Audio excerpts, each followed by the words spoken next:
राजश्री ताई शिवाय येणारच नाही कोण।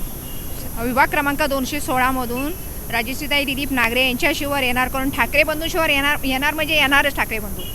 ताईच येणार आमच्या शाखा क्रमांक 216 मधून राजश्री ताईच येणार। शाखा क्रमांक 216 मधून राजश्री ताईच येणार। 216 मधून राजश्री ताईच येणार आहेत आणि आमचा एकच अजेंडा आता असणार आहे, कारण महिला विभाग झालेला आहे। तर पहिला आमचं काम आहे महिलांना रोजगार कसं द्यायचा, महिलांना बचत गट थ्रू कसं काही करायचं ते आम्हाला ताईंना सांगायचं आहे। आणि ताई आल्यानंतर हे होणार, हे 101% आम्हाला गॅरंटी आहे। राजश्री नागरे या ताई आपल्या हक्काच्या उमेदवार आहेत आणि आमच्या महिलांसाठी आणि या चांगल्या प्रकारे काम करणार आणि त्यांचा 100% ते निवडून येणार एवढं त्यांची गॅरंटी आहे। मधून राजश्री दिलीप नागरे या एक उत्तम म्हणजे आहे आणि त्या निवडून येणार हे मला म्हणजे अंतःकरणातून वाटतं। आणि जे त्यांनी सांगितलं की महिला बचत गटासाठी जे काही ते करणार आहेत, खरंच त्यांनी मनापासून सांगितलं आणि त्यांना उत्साह की त्यांना करायचंच आहे, म्हणून महिलांनी म्हणजे सर्वांनी त्यांना निवडून द्यावं एकदा। नमस्कार, मी नेहा गायकवाड, मेरमरा समाचारमध्ये तुमचं मनपूर्वक स्वागत करते। आपण आहोत ग्रँड रोडला प्रभाग क्रमांक 216 इथे आणि 216च्या उमेदवार नागरेताई आपल्या सोबत आहे। तर राजश्री ताईंची आपण संवाद साधणार आहोत।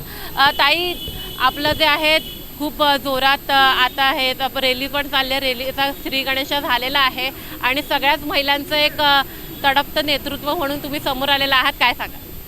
काय नाही, आज आमची प्रभागाला सुरुवात झालेली आहे, प्रचार फेरीला सुरुवात झालेली आहे आणि आम्ही घरोघरी डोर टू डोर प्रचार सुरू केला आहे आणि आम्हाला खूप छान प्रतिसाद मिळालेला आहे आणि खूप जातीचे वेगवेगळ्या धर्माचे लोक इथे राहतात आहे आणि सगळ्यांचा उत्तम प्रतिसाद आम्हाला आहे। आणि शिवाय आमची जी टीम आहे यांनी सगळ्यांना छान कन्व्हिन्स केलेलं आहे आणि त्यामुळे यावेळेला विजय आमचाच आहे हे आम्ही सांगतो। ताई, ठाकरे बंधू एकत्र आले आहेत, त्याच्यामुळे डबल इंजिनचं काम चाललेलं आहे आणि त्याचबरोबर आता आपण म्हणालात की प्रभागामध्ये वेगवेगळ्या जाती धर्माचे लोक आहेत, तर त्याच्यानंतर प्रतिसाद पण खूप छान आहे। पण त्या हिशोबाने काय काय समस्या आहेत प्रभागामध्ये, कोणत्या कोणत्या प्रभागांसाठी ज्या प्रभागातल्या मुख्य समस्या आहेत त्यांना आपण घेऊन काम करणार आहात? जिथून मी इकडे येते की 216मध्ये सगळ्यात मोठा प्रॉब्लेम असा आहे की आमचे जे फुटपाथ आहे आणि फुटपाथावर जे छोटे छोटे उद्योगधंदे जे सगळ्यांनी मांडलेले आहेत, जे पादकरांना चालायला जागाच नाही आहे, ते आधी आम्हाला रिकामे करायचे आहेत। आणि दुसरी गोष्ट, 2 बिल्डिंगमधल्या ज्या हाऊस गल्ली आहे त्या चालण्यासाठी असतात, त्या थोड्याशा स्वच्छ ठेवण्यासाठी असतात, पण त्या तुडुंब गटार केलेली आहे सगळ्यांची। आम्हाला त्याची पूर्ण सगळी घाण काढायची आहे, स्वच्छ करायचं आहे। महिलांसाठी आधी मला व्यवस्थित सगळ्यांना छोटे मोठे का होईना पण उद्योगधंदे करायचे त्यांच्यासाठी आणि त्यांचे बचत गट चालवायचे आहे, त्यांना काही ते उद्योगधंदे आणि त्यांचं मुळात एकत्र येऊन छोटे छोटे उद्योगधंदे त्यांना कसे सुरुवात करतात ह्यांच्यासाठी मार्गदर्शन आम्हाला करायचं आहे। तुमच्यासमोर आता या प्रभागासाठी एक मोठं आव्हान आहे, तर ते कोणतं आव्हान तुम्ही मानताय? आता तुम्ही प्रभागासाठी एक नेतृत्व आहात, तुम्ही पहिल्यांदाच उभे आहात, एक व्हिजन घेऊन आपण प्रत्येक वेळी कोणताही उमेदवार उभा असतो, मग त्याच्यानंतर त्यांच्यासमोर एक आव्हान असतं की मला ह्या गोष्टी करायच्या आहेत, तर तुम्ही आता एक कोणतं व्हिजन घेऊन उभं राहताय? आता पहिलं या प्रभागामध्ये आरोग्यावर मला फार जास्त लक्ष देण्याची गरज आहे, एक फार मोठं आव्हान आहे। आणि हे जे मी आत्ताच मगाशी सांगितल्याप्रमाणे फुटपाथवर जे काय छोटे छोटे मेकॅनिक कामं करत आहेत, फुटपाथ पूर्ण पॅक केलेला आहे, लोकांना चालायला जागा नाही, त्याच्यामुळे छोटे मोठे ॲक्सिडेंटसुद्धा आमच्या इथे होतात आहे। आधी मला ते फार मोठं आव्हान आहे की आधी ते रिकामं करणं गरजेचं आहे। आणि आपण पाहतोय की मुंबई कसं गजबजलेली आहे आणि हा जो मोक्याचा एरिया आहे इथं प्रचंड मोठ्या प्रमाणामध्ये ट्रॅफिक गर्दी होते आणि त्याच्यानंतर ट्रॅफिक मॅनेज पण बऱ्याच वेळा होत नाही, तर त्याच्यासाठी काय काम करणार? त्याच्यासाठी आता मला व्यवस्थित RTO ऑफिसरला भेटून त्यांच्याशी सल्ला मशवरा करून व्यवस्थित त्यांचं काय म्हणणं आहे, ते आमच्यासाठी काय काय करू शकतात, आधी त्यांचं पूर्ण रणनीती काय असेल त्याच्यावर मी अभ्यास करणार आणि मग माझे जे विचार असणार माझ्या सगळ्यांसोबत एकदा चर्चा करून मग मी त्यांच्याशी ते बोलणार आहे।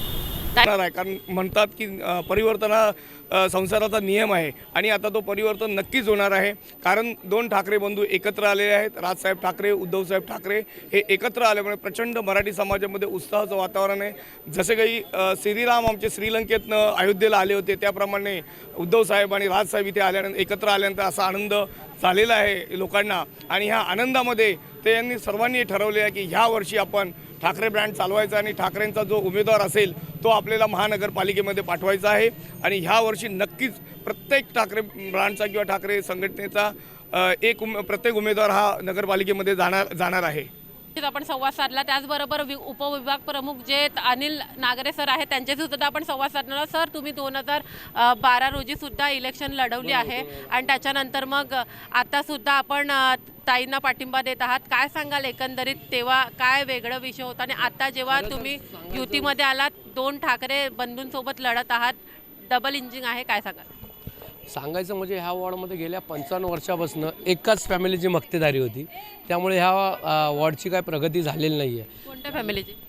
मेहता फॅमिलीची, जे काँग्रेसकडनं होतं. म्हणजे नाव न घेता मी काँग्रेसचंच वर्चस्व होतं एवढ्या वर्ष, त्यामुळे ते म्हणजे लोकांना त्याने गृह्य धरलेलं की आमच्याशिवाय यांना पर्याय नाही आहे.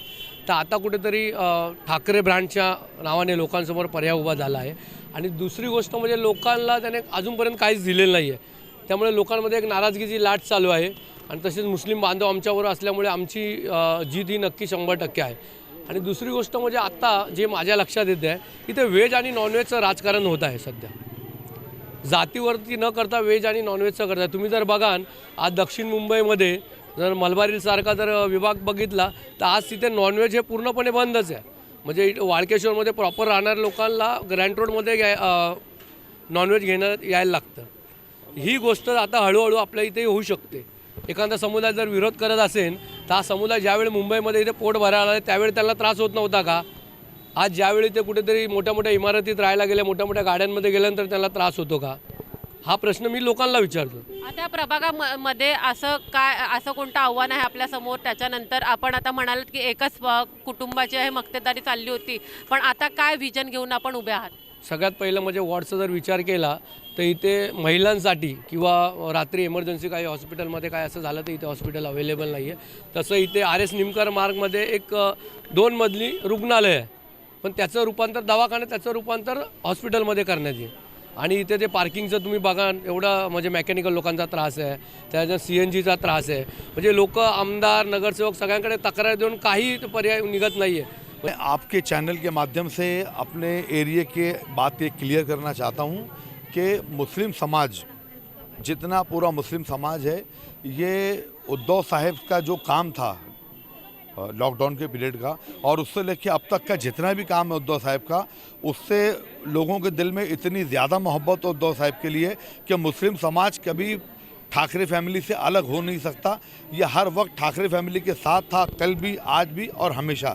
मैं आपके चैनल से बात क्लियर कर देना चाहता हूँ कि जो लोग भी इस तरीके की गलत विचारधारणा या गलत मैसेज देना चाह रहे हैं, ये उनकी सरासर गलती है. मुंबई का, महाराष्ट्र का जितना भी मुस्लिम तबका है, ये इंशाल्लाह आखिरी सांस तक के ठाकरे बंधुओं के साथ होगा.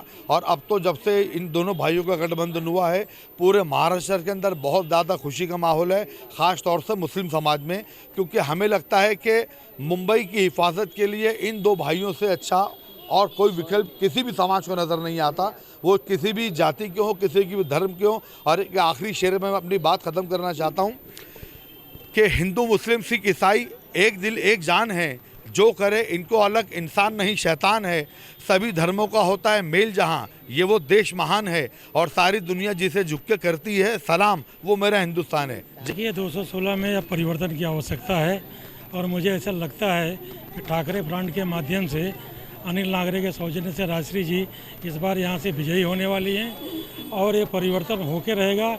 और मैं लोगों से अपील करूँगा कि कम से कम इस परिवर्तन को इस बार जरूर करें ताकि 216 का समुचित विकास हो सके. नाही, इथे खेळायला मैदान नाही आहे आणि आता तुम्ही बघाल तर इथे जे पण आहे नोकरी धंदे, तर इथे जे स्पेअर मार्केटचं मोठं दुकान आहे तर इथे बाहेरच्या युवकांना नोकऱ्या भेटतात, पण आपल्या युवकांना इथे छोट्या मोठ्या कामामध्ये गुंतवून ठेवलं आहे.